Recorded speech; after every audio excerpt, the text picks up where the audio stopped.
Christmas کا پیغام امن کا پیغام ہے، اور ہم سب کا ایمان ہے کہ ہمارا خداوند یسوع مسیح جو اس دنیا میں آیا مجسم ہو کر،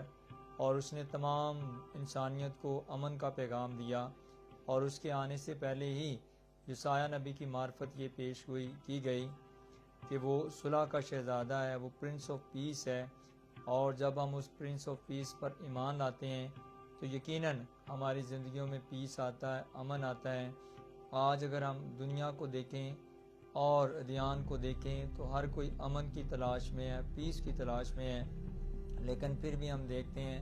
کہ دنیا کے اندر ایک ابتری ہے، افراتفری ہے، نفرت ہے، جنگ و جدل ہے، قتل و غارت ہے، اور دنیا کے اندر بہت سارے مسائل ہیں، اور عملی طور پر ہمیں انسانوں کی زندگی میں پیس بہت کم نظر آتا ہے، اور انفرادی طور پر بھی ہر شخص امن تلاش کرنے کی کوشش میں رہتا ہے، اور ہر وہ کام وہ کرتا ہے انسان جس کے لیے وہ امن تلاش کر سکے۔ لیکن آج اس کرسمس کے موقع پر ہمارے لیے ایک بار پھر خدا کا کلام ہمیں یہ یاد دہانی کرواتا ہے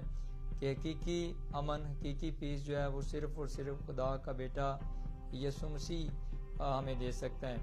لاجیکلی ہم دیکھیں تو امن ہمیں کیسے ملتا ہے؟ امن کسی شخصیت کے وسیلے سے ملتا ہے۔ اگر ہم خاندان میں 4 لوگ ہیں تو اکیلا شخص شاید اس کی زندگی میں امن نہیں ہو سکتا، اور اگر جب وہ امن تلاش کرتا ہے تو اس کو کسی دوسرے فرد کی ضرورت پڑتی ہے، اور دوسرا فرد ہی اس کو تسلی دے سکتا ہے، امن دے سکتا ہے، کمپنی دے سکتا ہے، جس سے کوئی شخص اپنی زندگی میں امن یا سلامتی یا پیس فیل کرتا ہے۔ روحانی دنیا میں اگر ہم دیکھیں تو خداوند یسوع مسیح اگر سلامتی کا شہزادہ ہے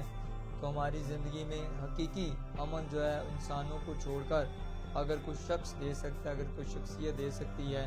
تو وہ خدا کا بیٹا یسوع مسیح ہے۔ وہ آدم